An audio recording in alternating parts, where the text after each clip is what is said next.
You don't see a whole lot of people actually making big, huge changes with their life. They're afraid to stop doing the things that aren't working because it's comfortable. When in reality, our life is ending 1 minute at a time. We should be doing this every single day, taking a look at our lives and saying, what could we be doing better? Hello, I'm Dr. William E. Morgan, president of Parker University and Parker Performance Institute here at Parker Success Academy. And today I have a very special guest, Erin Whitehead. Erin, thanks for joining us today. Thank you for having me. Now, you've got a unique background. You've got an MBA, a background in neuroscience, but your real passion is coaching human performance. Tell us a little about that. Yes. I'm Erin Whitehead. I am a human performance coach mainly to surgeons. And it took about 40 years of my life to realize why I exist on the planet. And that is to help people feel valued in a world that places everyone and everything else first. That's my true passion. It's what I do every single day. It's why I jump out of bed in the morning. It's so fantastic. And you've really niched down to pick a very small group of people, surgeons. So why surgeons? Why not doctors? Well, before I became a human performance coach, I was in competitive strategy in healthcare, and I was working in orthopedics. And so you don't need an MBA to figure out where is there a gap in the market and who can I help? And since I already had a book of business with orthopedic surgeons, I said, hey, maybe these guys want some coaching. And turns out they did. And that's how it started. Got it. And when orthopedic surgeons loved it, they recommended and referred me to their buddies and their colleagues. Well, strategy is it too. Is we're really big on strategy at Parker University. In fact, it's our passion. Even though we're an institution of higher learning and we have clinics and we have seminars, I find myself studying strategy more than any of those other topics. That's what I focus on. Are you consider yourself more of a strategist or a science type person? I think probably a strategist, because the human brain is a prediction engine. And if you can couple that with strategy, you can figure out, for the most part, maybe where it is that you're going. Mm-hmm. You can't discover all of the landmines ahead of time and, see into the future 110%. But if you're strategic about where you're going, you can make more calculated risks. And when you can do that, I think you're also more confident in taking those calculated risks. And you've chosen to study the brain and how the brain works. So how do you apply that to coaching people for human performance? So it all starts with emotional intelligence. So really understanding who we are at the core. And for somebody who studies neuroscience and studies the brain, I can help as their coach detect why it is they're behaving the way that they're behaving and sort of shed that light onto my clients and get them to have aha moments and insights, which we know are chemical reactions in the brain, and surface these insights, surface this information that they didn't realize existed. And now they have those aha moments, and then take those moments and construct something out of it that produces an action that we can take, and then coach them toward taking that action. So Parker Performance Institute, we have a lot of brain-based therapy there. So we talk to people and they don't want to be cubby-holed into it's a psychological problem or a counseling problem. But when you identify, though it's a brain-based problem or you have a brain-based solution for this, they're much more likely to be attracted to that. Do you find that to be so? I do. And it should be noted to the audience that coaching, unless you are a licensed therapist, you cannot make or treat diagnoses. So it's we're very strict on that. When you're a real coach and you're certified properly and you go through the channels, you have to make sure that you don't travel into discussions that could be clinically based. And then you accidentally start treating diagnoses that you are not equipped to handle, or having conversations that you are not equipped to handle as well. Brain-based strategies. We've had Cal Ripken, we've spoken with and interviewed Michael Phelps, other great athletes. There's the psychology of success, but there's also the brain strategies for success and maximizing the use of your brain to succeed. So what advice would you give a practitioner if you wanted to delve off into another field, maybe chiropractic? Like, what advice would you give to a chiropractor to attract them to greater success? I would say you, like I said before, like you really need to understand emotional intelligence and where you land on your cognitive abilities and your behavioral traits. So what does this mean? Understanding how you think, because how you think is how you communicate. So if you're somebody who can think at 90 miles per hour and you're talking to somebody and communicating to them in 90 miles per hour with somebody who can only think at 60 miles per hour, what does that conversation look like? You can get angry, you can get frustrated, and what is it like for the other person who's on the receiving end of that type of conversation? So it's all of these little things right here that you need to understand with respect to cognitive abilities. Can you use the information that you do have as a trajectory to foresee in the future of what this pattern is going to look like, or where are you inhibited in that capacity? And then your behavioral traits too. So what is it like, not when you are in a very familiar environment. So I work with surgeons usually in what I like to call their third trimester of career. So they've seen it all, they've done it all. Nothing really, it's not exciting, but they haven't seen anything on the table that they likely haven't before. And so what does it look like when you're pressed against the wall? What does that look like when you feel like you're drowning? What does it look like if you're served with a med mal lawsuit? What does it look like when you're served with divorce paperwork, or when a loved one suddenly passes away? And, things like this that can really derail someone. What are those behavioral traits that tend to surface? Are you even aware of them? Do you even know they exist? Have you even been put and placed into a situation like this? And how have you reacted in the past? Because if you can understand those things, cognitive and behaviorally, then you have more intelligence around both of those capacities, and you can structure yourself in a way in which, if it should happen again, one, you're prepared, and two, you know what you did well in the past versus what you need to do in the future. So all of those daily habits that we create every single day lead to what we do in the moments of an emergency. So you're coaching resilience into people is what I hear. And it's interesting. I've had to be coached, as I'm a 90 mile an hour thinker. I've had to coach to really slow down my talks when I'm speaking. And we've been at a neuro conference the last 2 days together. And we saw some instructors were paced and rhythmic and able to pause and present in such a way that it was easy to understand. And then we heard a speaker yesterday who was just,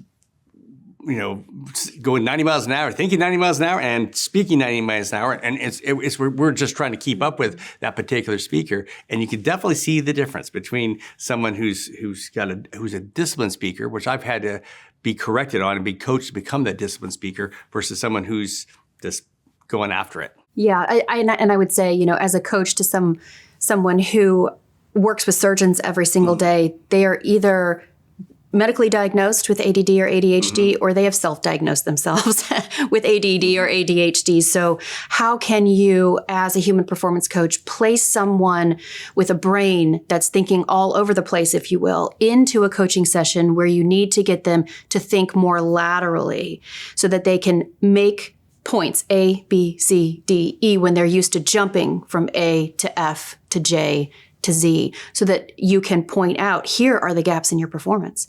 Here are the gaps in which you probably or likely need to do whatever, X, Y, and Z.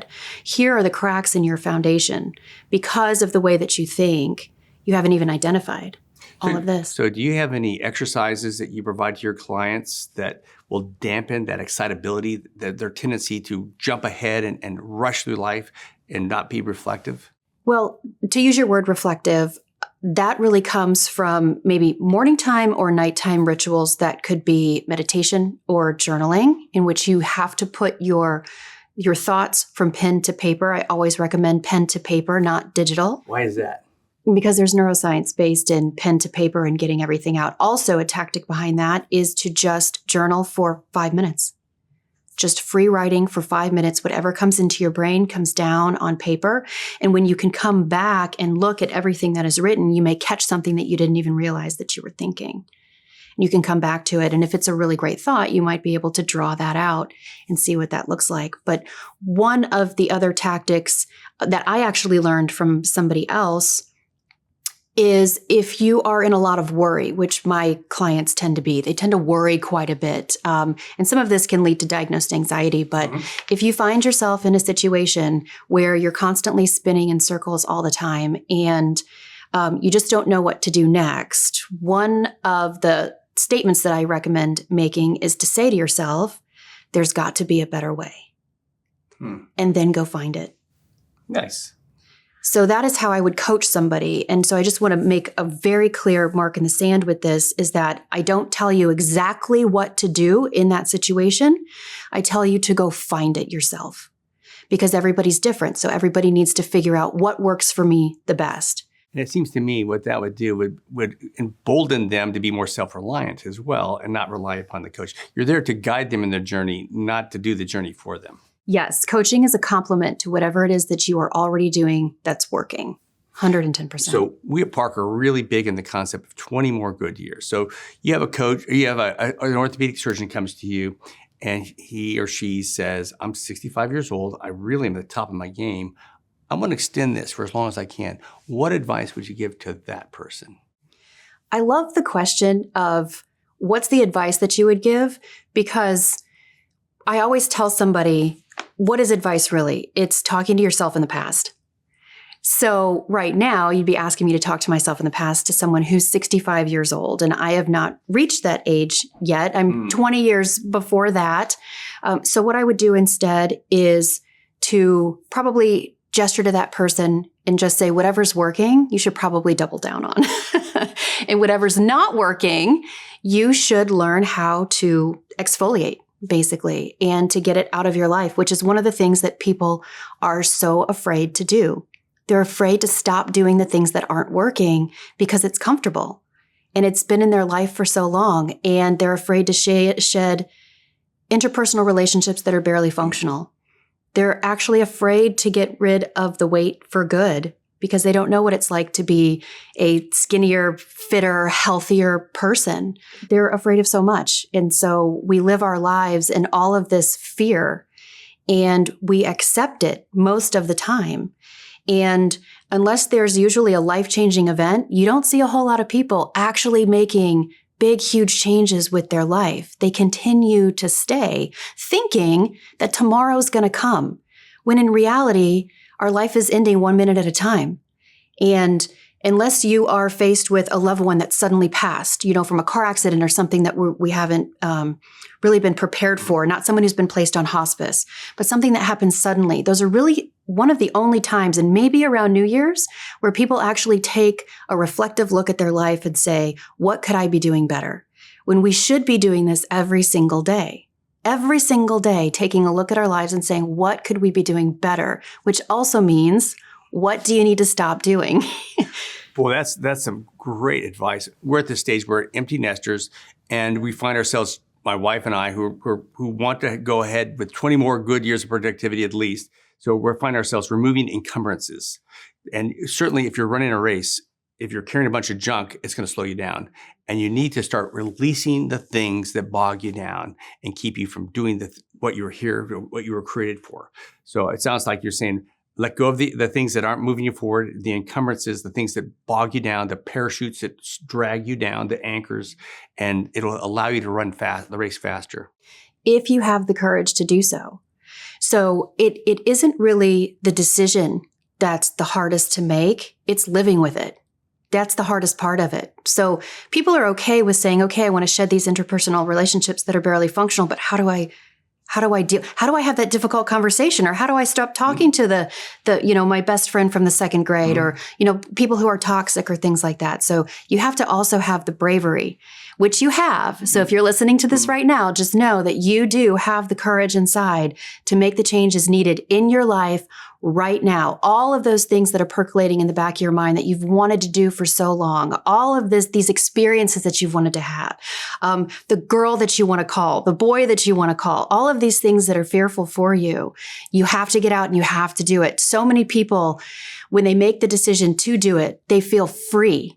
They feel like this huge weight has been lifted off of their shoulders. And everyone says the exact same thing, which is, I wish I would have done it sooner. And so now is the time. So capitalize on that time. Great advice. So you've got a business. It's called Ambitious AF. I think that stands for ambitious among friends. Something like that. Okay. So is there some parting bits of advice you'd like to share with us? And can you share your contact information?